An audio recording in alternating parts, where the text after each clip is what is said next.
What's up, y'all? Thank you for tuning in to another episode of HBTV with your host, HarryBugarin. This is a special episode. It's going to be about Father's Day. And later on, we're going to bring in a couple people, a couple dads on a Zoom. And we're going to talk about the importance of being dad and being a father and any experiences, challenges maybe, and just talk about, what it is to be dad and a father. So looking forward to bringing those guys on and having a good time with them as well. So again, thank you for taking the time to be with me today. Again, this channel, as I always say, it's built, it's for everybody, it's to inspire, it's to influence, educate, and empower. So if anybody on the show that comes on, if I can do that, if I can help somebody do all that, that'll be great. So very excited about this show and the season. I got a lot of great feedback and people supporting. If you saw some of my posts, there's a lot of guests that are coming on, and that's not even like half of them that I've reached out to, and some have committed as well. So looking forward to those guests to come on and have a chance for me to chat with them and just get to know them, know what they're doing, and educate you guys as well. And maybe that might spark something within yourself to do something exactly like them or something like them. And hopefully I can connect you guys, and you guys can get to it and get that information. So that next episode, it's going to be another special episode. It's with the Dion Lee, CEO of Flea Lee TV. And him and his wife, they're doing this great docuseries about athletes from Carson, here in Carson, that went to Carson High, Banning, Gardena, Bishop as well. I believe from like the 60s all the way up to the 90s or 2000s. So that's going to be a great one to talk about, and hope you guys tune in and support their cause as well. One city, one team, and that's going to be coming out soon, and they're going to talk about it this coming up Wednesday. So again, last week kind of messed up again. My disclaimer, this is my first time. This is me doing everything from behind the scenes, recording this, being here live with you guys, getting the content together, and also messing with the software here on my computer. I mean, you probably have seen people on Twitch and people streaming with gaming and things like that. They have all their workflows set up. Me, not so much, not yet. But hopefully I can get like a stream deck to help me out with the transitions of what I'm trying to show you guys. But last week I talked about some of the companies or some of the businesses that I endorse locally, mom and pops, and I didn't get to show the example of the masks. I don't believe I showed the examples of the mask of the people I know that are creating them. So really quick, just wanted to show you. These masks are done from the kindness of the people that I know.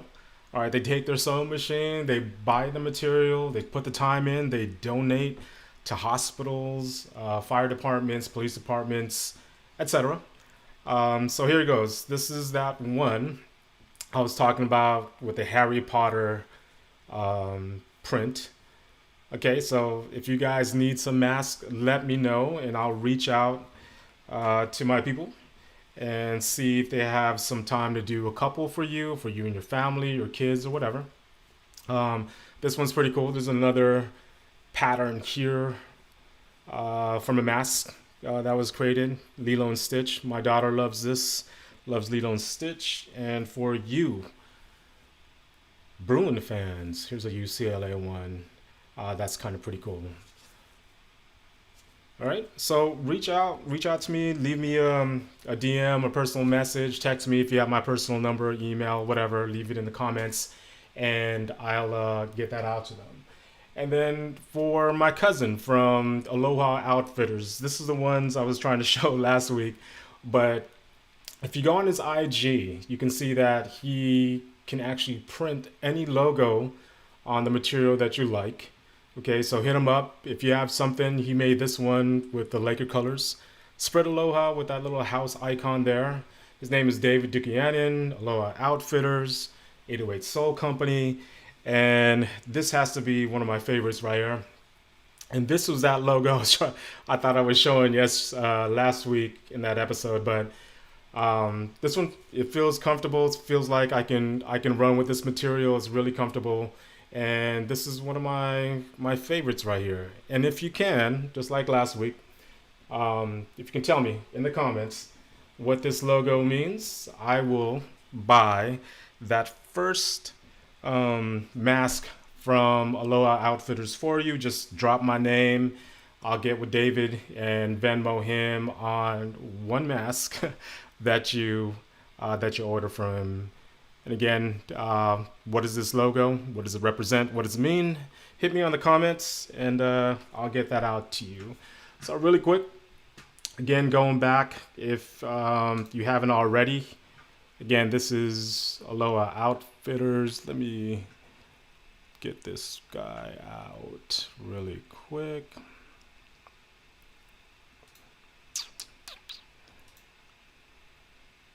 All right, so I'm gonna get that Serato guy out there. Again, David Dugan, Aloha Outfitters. Hit him up.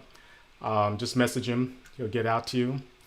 Again, Shelly Dungo, if you guys are having another birthday party, any type of party get-togethers, check this out. You can see some stuff here, what she has with her treats.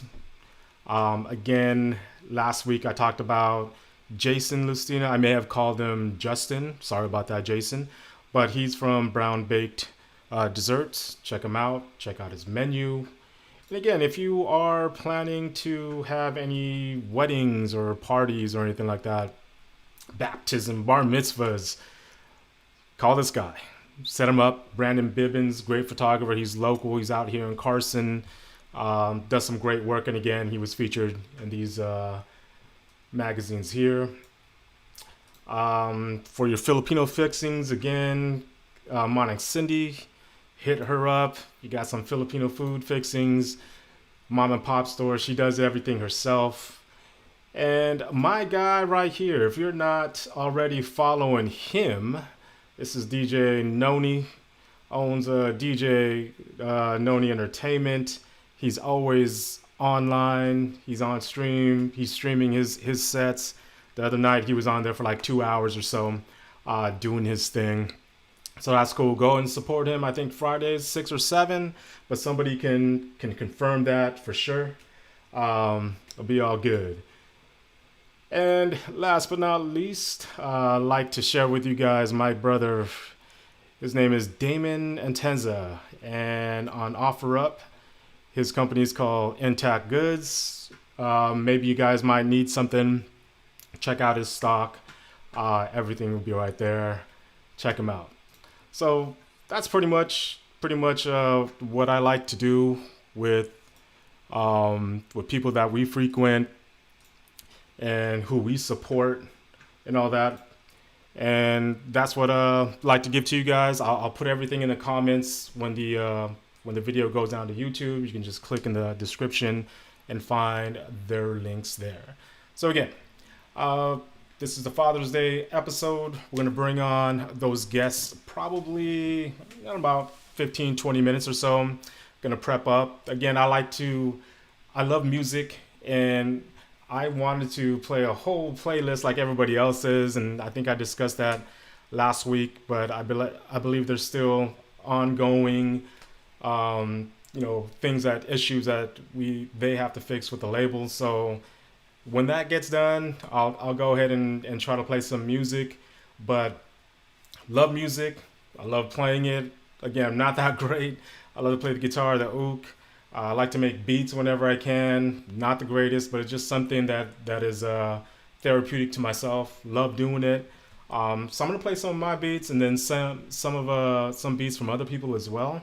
But if you have anybody that's a musician, an artist, that wouldn't mind me playing their music on this show, I'd love to hear it, love to have it, and play it for everybody. And also maybe even have those musicians on as guests as well. Love to sit down and talk to them. Again, love music, love art, love dance, love it all. So that's what's gonna happen is gonna play a little bit of music before the guests come on. You guys sit tight. You guys, I can see you on the live chat here. I can also see live chat uh, coming in, so which is kind of cool. I got Derek Arrow. Um, yeah, man. Oh, SOS. Oh, so say we. A11. Macross. You're freaking awesome. That's dope. Yes, RDF, Macross. I missed it earlier if you said it already, but I got you. What is your name, brother or sister? Well, hit me on the comments. I'll check it out. I'll check your name out. I'm looking at the feed uh, right now. But yeah, so I'm gonna go ahead and play some music. You guys kick back and chill. You guys want to hit me on the chat? I'm gonna play a little bit of music, get the guys ready for the Zoom, and then we'll talk. If you guys want to join us on the Zoom, go ahead and join us. Um, just refer back to the post for the meeting ID and the password. Jump in, more the merrier. All right. Appreciate you guys. So check it out.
All right, this next track, actually, I'm gonna go ahead and play this for my guy Derek Matoyer. He's a producer. You know, he produces music, different types of content. Yeah, hell of a producer, hell of a DJ. Used to DJ with this guy along with Earl, who's on the stream right here watching, who's Sound Reaction DJs. But one of the best DJs out there, in my opinion. But check this out. This one's called Times Square. Let me know what y'all think.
So that one's called Times Square. Love that jam, real funky. But check this one out. There's another one from Derek. I love this track too. Soul Query.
Again, that was a Soul Curry from Derek Matoyer.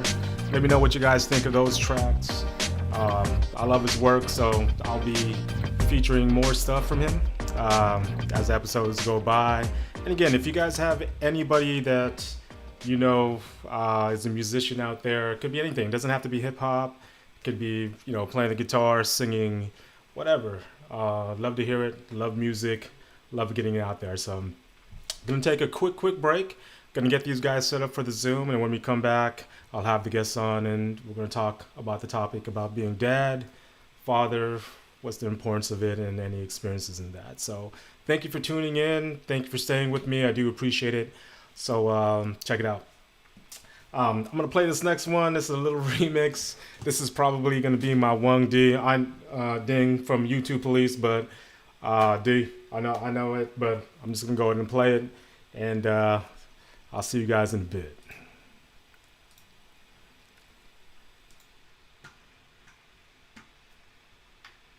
1, 2, 3 into the 4. Snoop Doggy Dogg and Dr. Dre is at the door, ready to make an entrance, so back on up. Before I have to pull the strap out the cut, give me the microphone first so I can bust like a bubble. Compton and Long Beach together, now you know you in trouble, cause ain't nothing but a G thing, baby. Two loped out G's, so we crazy. Death Row is the label that pays me. Unfadable, so please don't try to fake this. But back to the lecture at hand. Perfection is perfected, so I'ma let them understand from a young G's perspective. And before me, they got a trick, I have to find a contraceptive. You never know, she could be earning her man and learning her man, and at the same time burning her man. Now if she burning, I'ma chill for a minute, cause ain't no loving good enough to get burned while I'm up in it. Yeah. And that's realer than real deal, Holyfield. And now you hookers and hoes know how I feel. Well, if it's good enough to get broke off a proper chunk, I take a small piece of some of that funky stuff. It's like this and like that and like this and it's like that and like this and like that and it's like this and like that and like this and Drake creep to the mic like a fan. Well, I'm peeping and I'm creeping and I'm creeping, but I damn near got kept, cause my beeper kept beeping. Now it's time for me to make my impression felt. So sit back, relax, and strap on your seatbelt. You've never been on a ride like this before, with a producer who can rap and control the maestro. At the same time, with the dope rhyme that I kick, you know and I know I flow some more funky shit. To add to my collection, this selection symbolizes dope. Take a toke, but don't choke. If you do, you have no clue of what me and my homie Snoop Dogg came to do. It's like this and like that and like this and it's like that and like this and like that and it's like this. And we ain't got no love for those. So just chill till the next episode.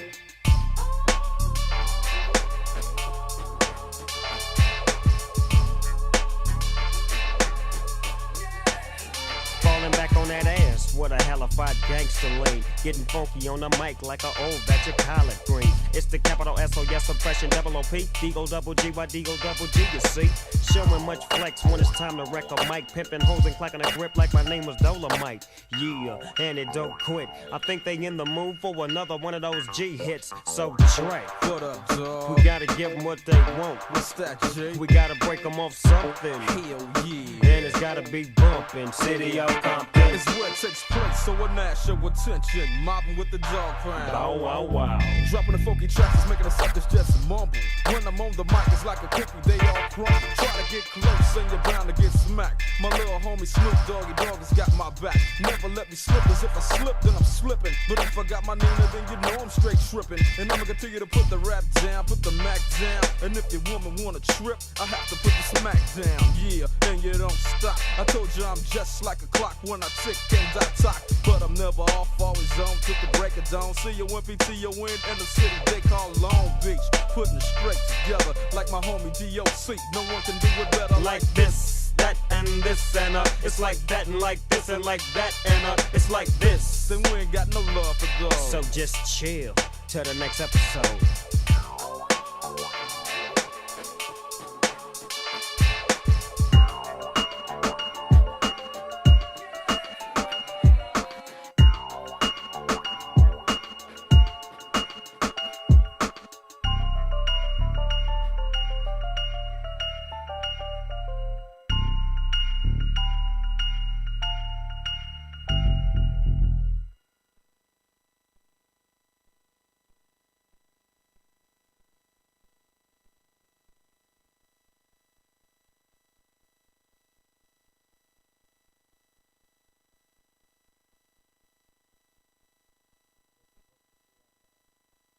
Adele, impetuous, tempestuous, bust flows impervious under fire like a besto. All MCs grip my testicles, let them go. No, I treasure flow like medical utensils such as scalpels. Over your Adam's apple to make you alto. Dogging MCs and feed them Alpo.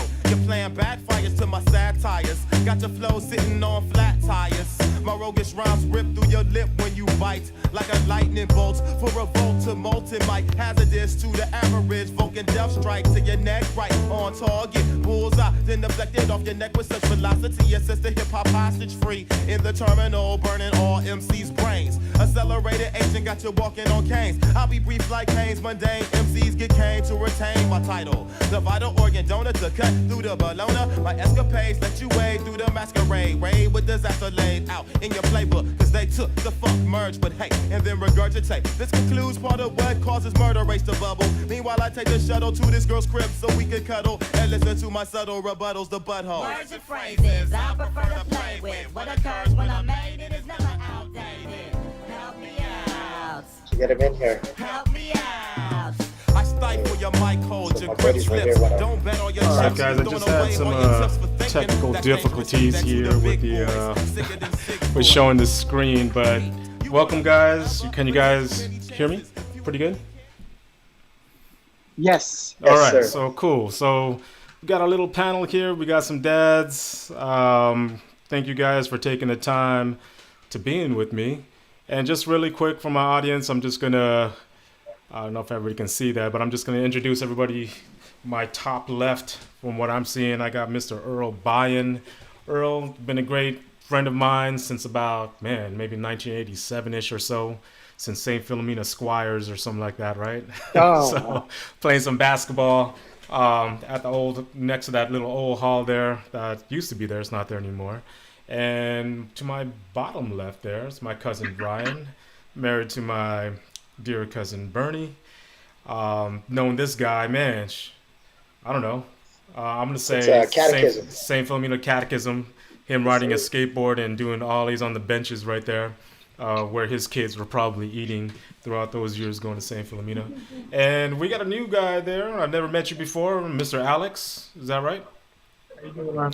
Good, brother, good. I'm Thanks. St. Philomena dad. All right, awesome. That's really cool. I used to be a St. Philomena dad as well, but great school. Loved it over there while we were there. So basically, reason why I got you guys on here, and reason why for this episode, and anybody can join us. If you guys want to join us, I'll let you guys in. Just check back on the meeting ID and the password. But we're going to talk about being dad and what the importance of being dad and a father, your experiences and what it really means to you, and when did you join the club? So for myself, it was July 20th, 2009 is when I got into the club with my firstborn, Maylani Bugarin. That's my firstborn. For me, I had a lot of emotions that night, right? A lot of changes were happening in my life, and it truly was for me, myself, was a life changer. Used to smoke 2 packs of cigarettes every day before that time, and the night before she was born, I just, told her, whispered to her, and said, when I see you tomorrow morning, I'm gonna quit. It's gonna be done. I still have that one cigarette in my mom's china cabinet, and every time when I go visit her, I look at it and say, yeah, I beat you. But that's just one of the things that put me in the mindset of being dad and being a father. Just change it up a little bit for myself, a lot, and to help guide and nourish my daughters. I got 2 now, and just been having a great time being dad and father. But love to hear from you guys. Just tell us, what your experiences were when you first got in, as far as being his dad. How did that make you feel? We'll start with you, Earl. Well, I joined the club on June 23rd, 2003. Awesome. Became proud dad of Natalie, my firstborn, and it was everything that I thought it would be. It was definitely the next chapter in my life. It's the one role in my life that I'm absolutely sure of. and it's the one thing that I know that God put me on this earth to do, was Oh, to be a awesome. good dad. And that's absolutely, what I think my calling is. No matter how I, you know, earn my living, put, food on the table, that's all secondary to being dad. And that's kind of how I kind of view things. And, fortunate for me, God's blessed us with 2 additional.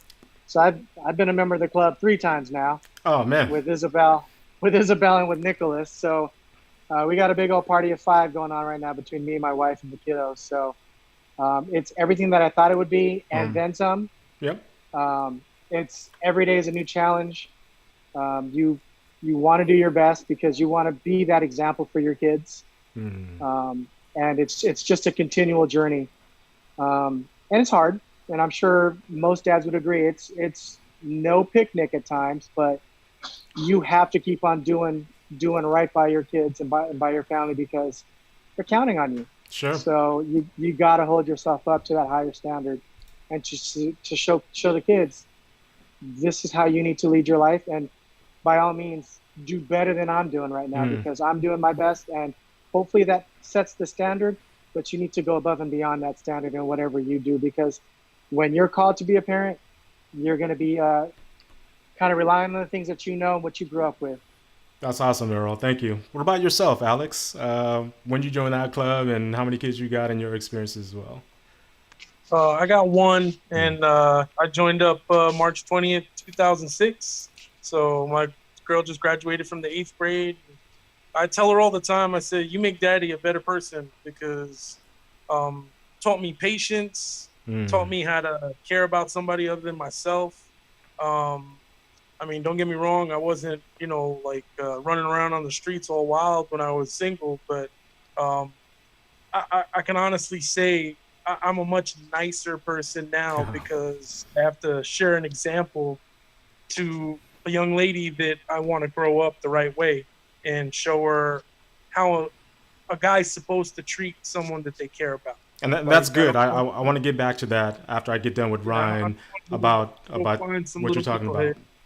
Yeah, I don't want to go find some little knucklehead that's not going to treat her right, because that's what she's like. She should be used to being treated like a person. Exactly. And I make sure that, she knows her worth. She knows, who she is, and, what she brings to the table wherever she goes. And, that's what a dad is. On the positive side, though, when I had my daughter, I weighed 350 pounds. And I decided after that, I had something to stick around for. So I dropped within a year and a half. I dropped down to about 240. Yeah. And I've been down that way the whole time, the whole 14 years.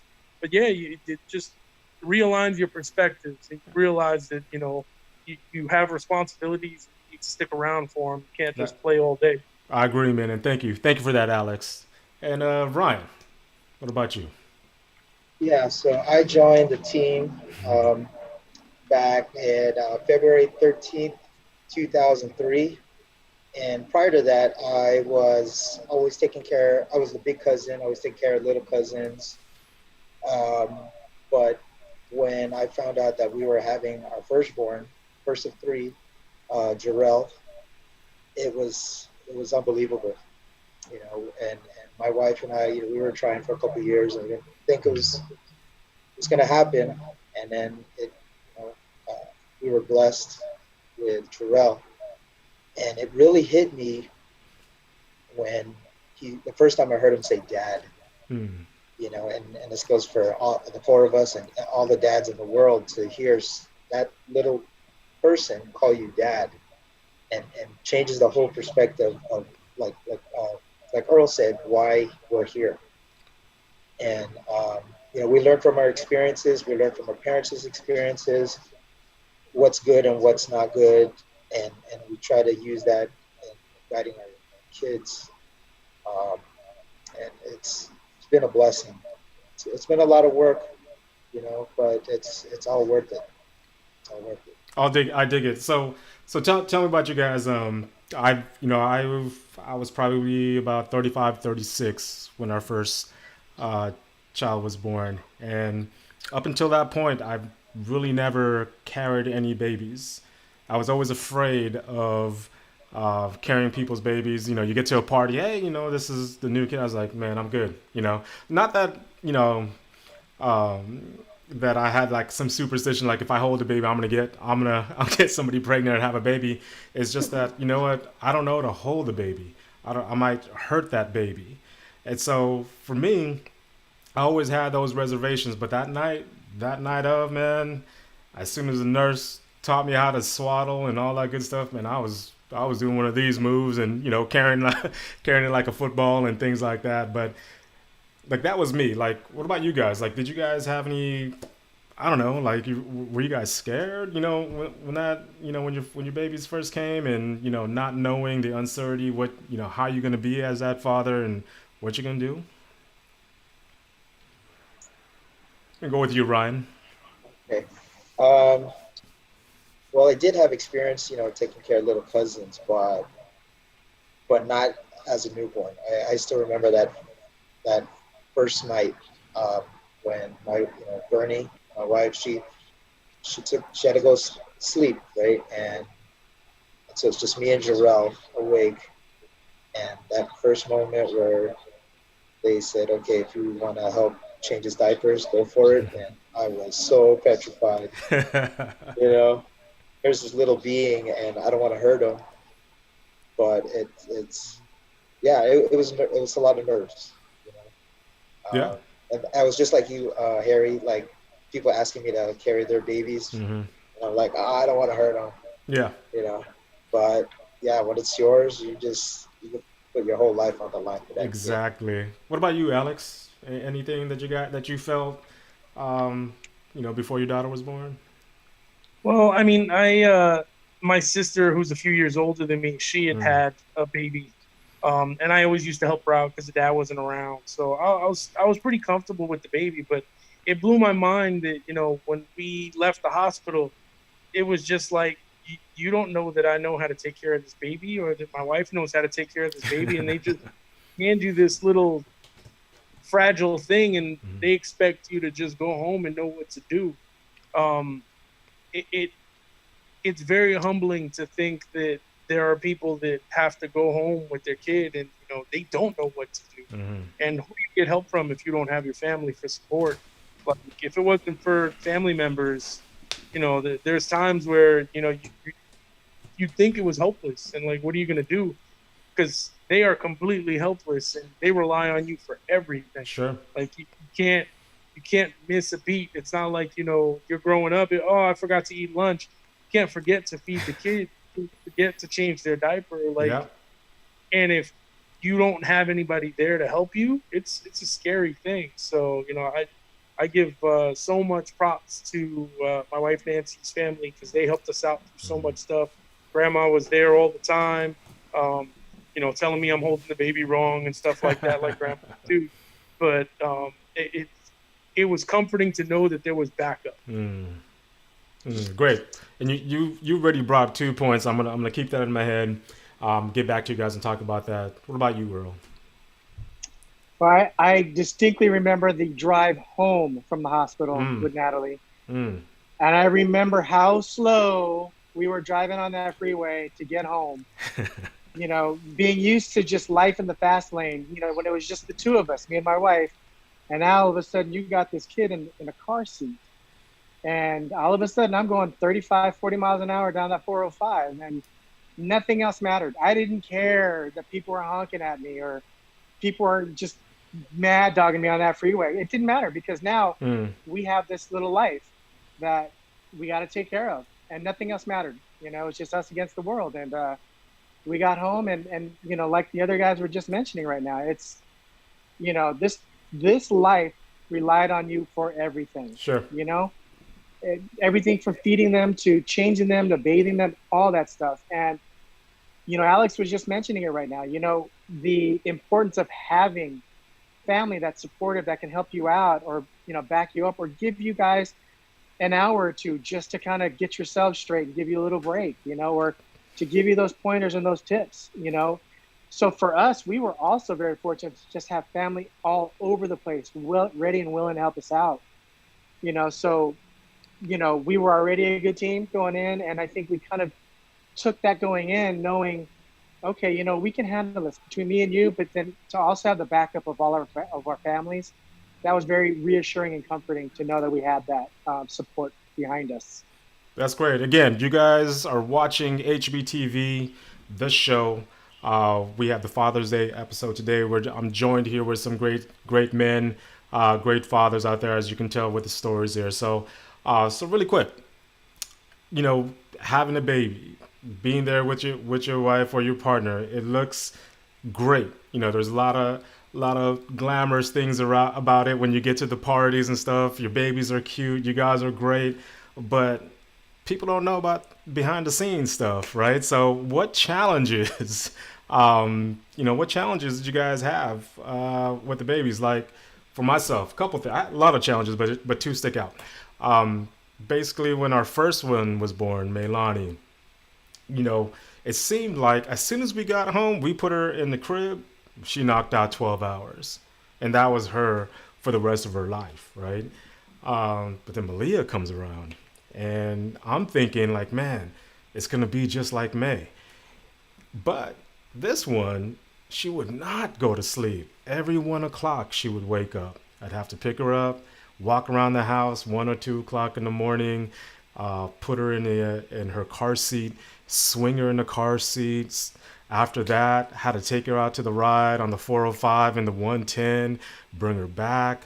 3 o'clock, 4 o'clock hits, I'm still carrying her. I put her back down in the crib, she wakes up, and then by 5:36, she goes down, but then Melani, about 6:30, wakes up. So I'm up there, I'm just up pretty much the whole day. So, Alex, for yourself, what kind of things was challenging for you guys? Well, we got pretty lucky because I've always been a night person, so I stay up all night anyway. And apparently my daughter took after me because she likes to be up all times of the night. Mm-hmm. So when she was a baby, we would kind of hand her off. So mom would do the day shift, I would do the night shift because I'd be up anyway. But it was a partnership, man. It was teamwork that made it happen. But yeah, my daughter was the same way. She did not want to sleep at night. First time we bring her into the doctor and we're like, yeah, she won't sleep.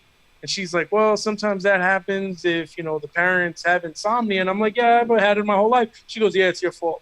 And I'm like, all right. But it was true. She took after me and didn't want to sleep at night. She could sleep during the day, fine. So it would allow us to get some work done, allow me to get some time, to sleep. But the good thing was, I'm from New York. I moved over to California a year before my daughter was born. And over here, they give you so much more support. Like I took my family leave. I took 6 weeks off. And I think that made a huge difference because I got to bond with my daughter during those first 6 weeks and learn all her little, the things that would make her go to sleep and the things that would calm her down and everything else.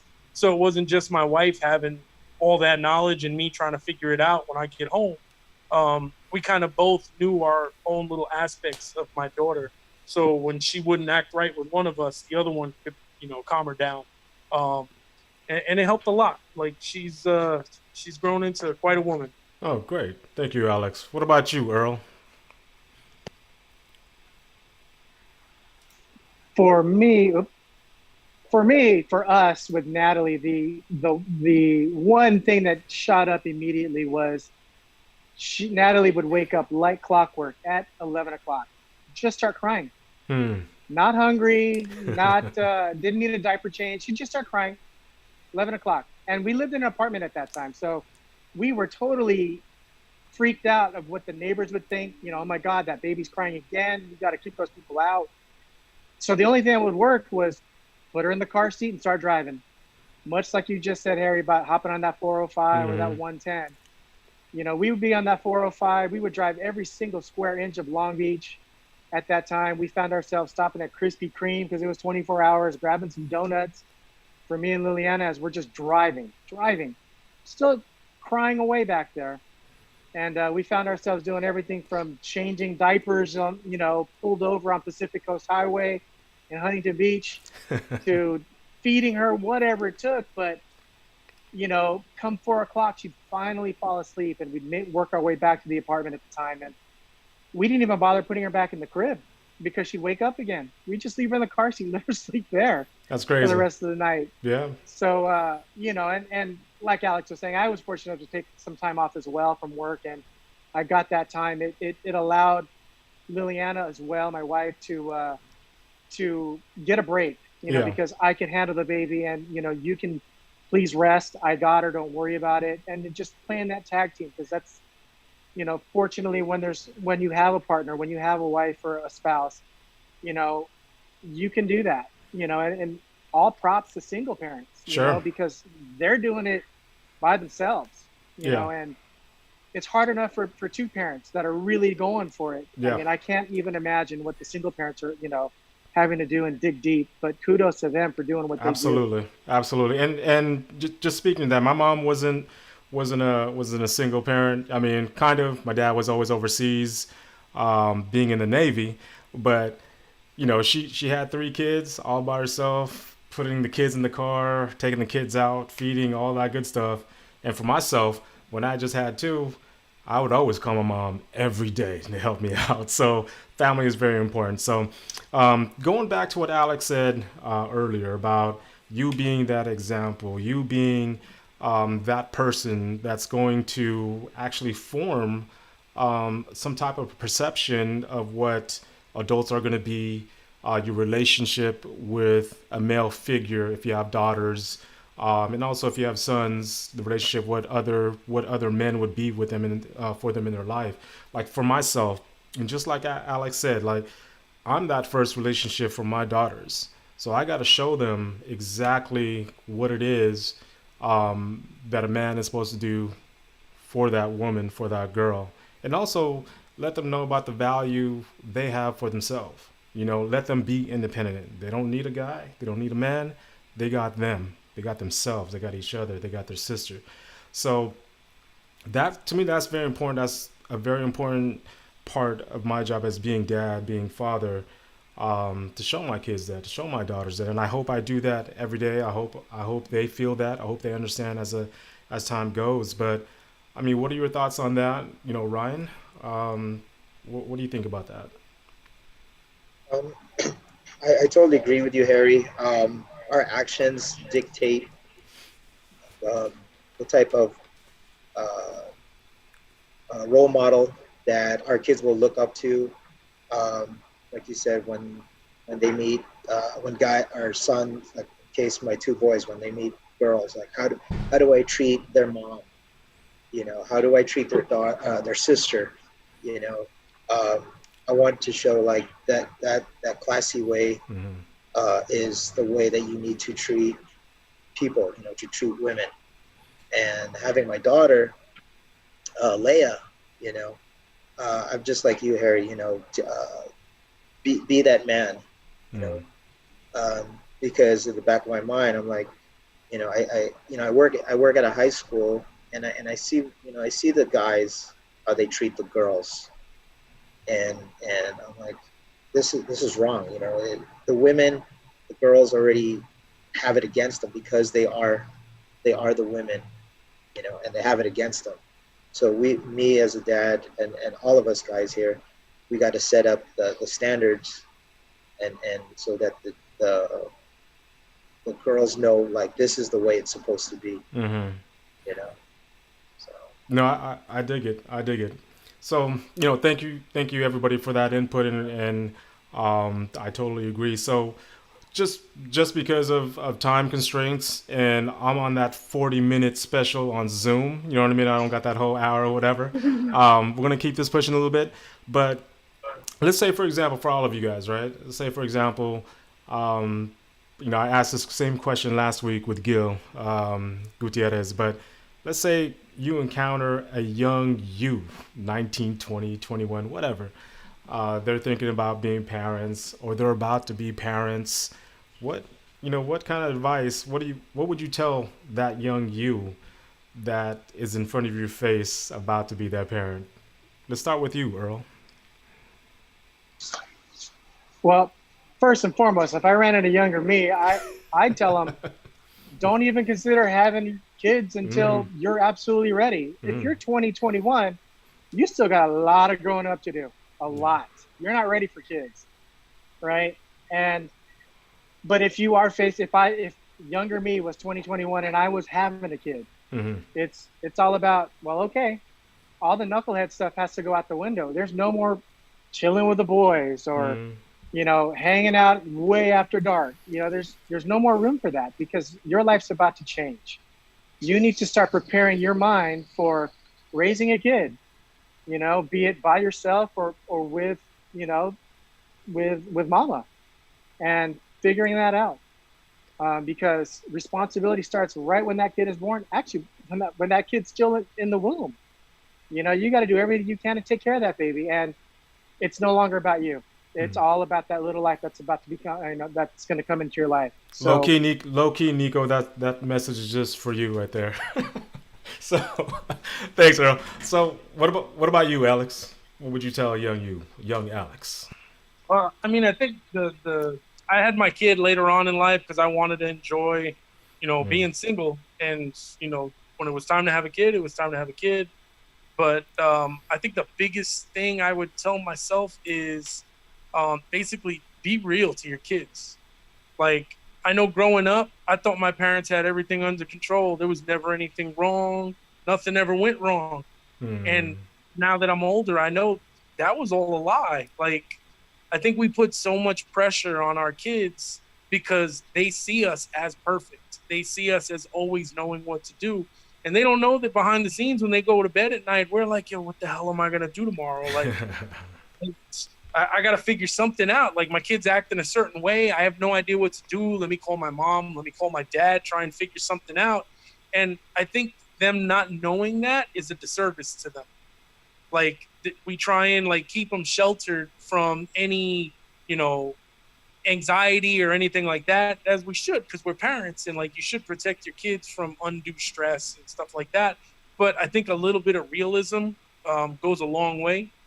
And I think we need to be a little more real with our kids than what goes on in the world. And I mean, I'm still waiting to feel like a grown up. I just turned 47 years old, and every day I go, yo, when am I going to feel like an adult? And I think everybody goes through the same thing, but we don't tell our kids that.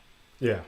And if I start, like, when my daughter became a teenager, I decided, it's time to start her seeing a little more real dad. Yeah. So our relationship has grown so much over the last couple of years because now she's not as, intimidated to come over and ask me a question because she thinks I'm going to think she's being stupid. Right. Because the mommy and daddy don't have problems like that. They're not scared of anything. They don't have anxiety over anything. Like, I think I would have told myself as a kid, be a little more real with your kids. Like, let her know it's okay to not know what to do. It's okay to be scared about stuff. Just share it with whoever you're with and figure it out. And I think that would have made things, I think it makes things a lot easier for your kids later on in life. I dig it, man. Well, look, time's about to run out. I just wanted to say thank you to all of you for taking the time to being with me today and being with everybody else watching the stream. I do appreciate it. I think you all are great dads, and means a lot to me for you guys to be up here. And I see you guys, Alex. I just met you over here, virtually, but looking to someday to shake your hand as well.